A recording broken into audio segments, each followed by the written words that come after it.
Hi, everybody. I'm Brittany Lewis, a breaking news reporter here at Forbes. Joining me now is Republican strategist Tricia McLaughlin. Tricia, thank you so much for joining me. Thanks for having me, Brittany. Both former President Donald Trump and Vice President Kamala Harris are making their closing arguments for why they believe they should be president as we sit here less than a week from Election Day. And over the last couple of days, though, those closing arguments have been overshadowed by a controversy, multiple controversies surrounding the term garbage. So I want to talk about the time that we're in right now. This close to Election Day, what do you feel that we're not talking about the issues that matter? We're instead talking about campaigns cleaning up some people associated with them, calling certain constituencies garbage.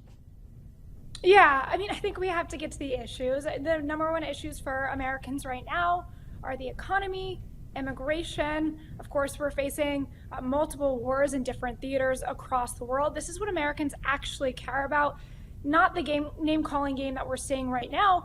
But of course, there was a 48-hour news cycle surrounding the fact that a comedian who Donald Trump was not even in the building, he made a stupid, dumb joke about Puerto Rico. But if Donald Trump is culpable for a comedian making an off-color joke, then really by the same logic, Kamala Harris has to be held responsible for Joe Biden, the sitting president of the United States, her boss, calling half of the country who are Trump supporters garbage. And even further than that, of course, Nazis are garbage, which her vice presidential nominee, Tim Walz, he said that Trump supporters are equivalent to Nazis. So that's rhetoric that I think is unacceptable. And I do hope that the media holds them to the same standards that they hold Donald Trump when it comes to a comedian.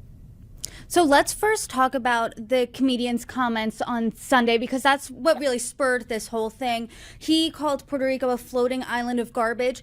And since then, Puerto Rican superstars have come out in support of Kamala Harris, condemning these remarks. As we know, this election is coming down to those battleground states. Perhaps Pennsylvania is the most important of all those states. Pennsylvania's population, there's 3.5% of the population is Puerto Rican. So when you see that they're denouncing these comments, are you concerned about the votes in these battleground states? Does that concern you as a Republican strategist? I think that, first of all, the crowd at the rally was all booing him. And most of his remarks, including that joke about Puerto Rico, were not well received. I know that particular comedian, he performed the Tom Brady roast. He definitely was a better performer there. But as far as when it comes to electoral strategy, look, we've been told by the media that Donald Trump is evil, racist. We've been told that for the last 10 years. So I don't think that comments made by a comedian, not even made by Donald Trump, not even made by somebody who is directly on the campaign, I don't think that's really going to move the needle. It actually kind of reeks of desperation, in my opinion.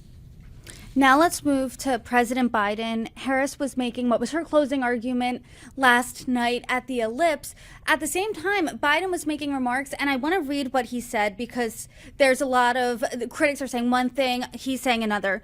He said this: "The only garbage I see floating out there is his supporters." Then he paused, and then he added this: His demonization of Latinos is unconscionable and it's un-American. What are your thoughts on his comments? Well, I know that the Biden-Harris campaign and the Biden White House are really trying to add that apostrophe. I think that's a little bit of a PR spin as somebody who's been in communications and political communications for almost a decade. There's a lot of spin there to try and say that the grammar was the problem. But look, I think what's far worse than Joe Biden saying that, of course, people are viewing this as his deplorables moment that Hillary Clinton had in 2016. But I think that there really is contempt for Trump supporters out there by the media, but really by the Biden-Harris administration. We heard during the vaccines, right, that non-vaxxers would face a cold, harsh death or something of that sort. People who are not towing the line, they're called Nazis. Nazis is a far worse word to be called than garbage. So I don't make a whole lot of Joe Biden's and his team's spin on that. I think he said what he said. And, he should just probably say, wish I didn't say it, back away from it, and apologize.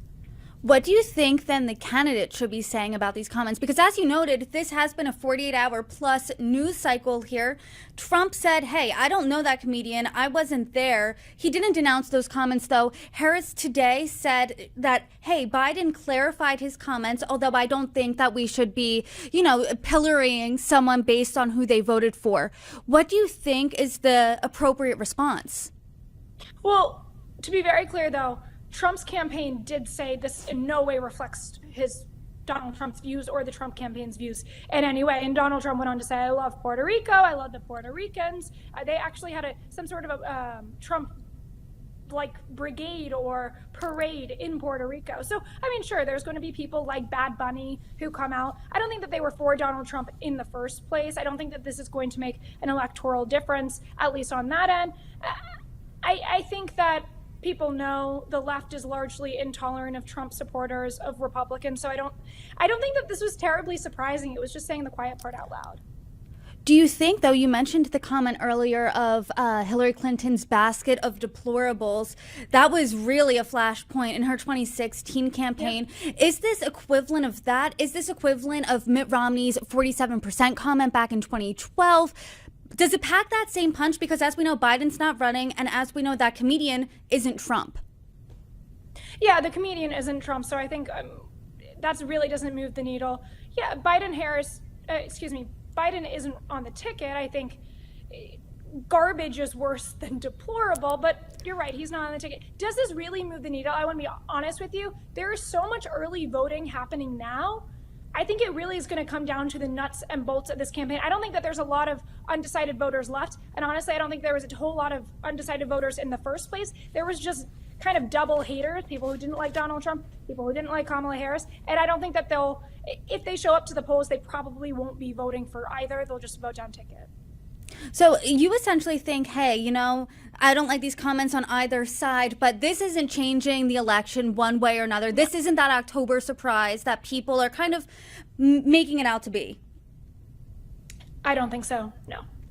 Then let's talk about the issues that actually matter to a lot of Americans, the top one being the economy. According to a recent poll, Trump did have the edge on that for most of the election. Now people are tied on who they think would be better equipped at handling the economy, Trump or Harris. In these final days, as early voting is still underway, as election day is just a few days away, what do you think Donald Trump's last pitch when it comes to the economy should be to the American people? I think the pitch is obvious, is that Donald Trump's record speaks for itself. We had low unemployment, low inflation, we had a growing economy, and now we have double the inflation that we did 4 years ago. And costs are up 20%, gas is up 31%, and Kamala Harris's real answer for that is that she wants to implement socialist price controls, which we know lead to bread blinds, higher poverty, and ironically higher costs. So I think that he does need to continue with that message, but as I said before, I think that the message pitching is kind of over, and it's going to come down to the nuts and bolts of politics. Both need to keep showing momentum, but these early numbers, I think, are the real indicator of what's going to happen on November 5th. Read the tea leaves here for us. What are you seeing as a Republican strategist? Anything you're seeing that's concerning you? Is giving you a sigh of relief? What does that look like? I think I have a sigh of relief because Republicans don't tend to vote early. We didn't even vote early or by mail in droves by any means in 2020. And right now we're seeing record number of early voting. That includes in Georgia and North Carolina, in Nevada, which wasn't even earlier seen as a battleground state. We're seeing Kamala Harris's campaign pull ad funding out of North Carolina and into Virginia, where we're seeing Donald Trump is really within the margin of error in some polls tied. So I think that we're seeing that Donald Trump is expanding his path to 270 in multiple different ways. As far as the Senate goes, I'm really looking at Nebraska. I think a lot of Republicans say, no, it's fine, Debbie Fisher will hold on, but they have an independent running, and it's looking like it's giving her a real run for her money, and it's also costing Republicans money that they could be spending in other races. I know you're saying you want to see the momentum in the last 5 days here. ever since Harris jumped into the race, she saw the momentum at first. Then within the past month or so, the polls really stagnated. Both of them hit that ceiling. So what do you think Donald Trump, what do you think Republicans can do to get that momentum going again as we head into Election Day? Well, I think Donald Trump does have the momentum right now. I think that's part of the reason why you're seeing people latch on to the attacks like the comedian with the poor Puerto Rico joke, which wasn't funny again, but I think it's kind of like, who cares? It's not, Donald Trump himself didn't say it. Neither did his running mate. So I think that you're seeing more desperate attacks. You're also seeing Kamala Harris's closing message essentially be that Donald Trump is Hitler 2.0, that Donald Trump would be bringing the end of democracy. That is not a winning campaign message. Your winning campaign message is that I can improve the lives of the American people. And when 60% of Americans say that they want change, you need to tell the American people that you're the change agent. And we didn't see that from Kamala Harris last night, and we haven't seen that from her for weeks. She really started this campaign saying it was a campaign of joy.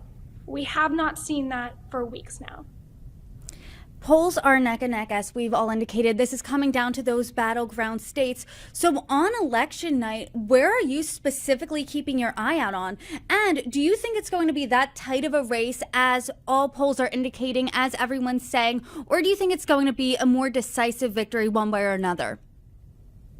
I mean, right. Almost every battleground state is within the margin of error. It looks like Donald Trump will likely hold on to those Sunbelt states, especially kind of those new indicators with North Carolina, that's edging more towards Donald Trump, Nevada edging more towards Donald Trump. So what am I looking at? I'm looking at Wisconsin. I'm looking at Michigan. And I'm looking at Pennsylvania, especially Pennsylvania, because that could be the real road for Kamala Harris. Do I think Michigan? I think a lot of Republicans look at that and see real opportunity there, especially with the Senate, especially for Donald Trump, given that he's gotten these massive endorsements from the Arab American community.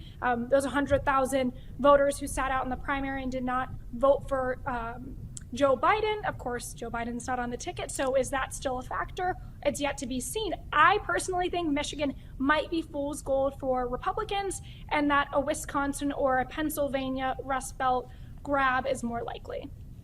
And so basically what you're saying is you don't think all three of the blue wall states will go one way or another. You think that they could be separate, one Republican, two Democrat, vice versa? Yes, that's right. So I do think that, but the path to 270, if Donald Trump maintains that entire Sun Belt, then he only needs one. But if Kamala Harris, say she gets Georgia or she gets North Carolina, then that path to 270 becomes more difficult for Donald Trump if he doesn't grab more than one of those Rust Belt states. Well, there is certainly a lot to look out for in the next 5 days. Tricia, I appreciate you coming on and breaking down where we are at right now. I hope you join me again soon. Thank you so much. Thanks, Brittany.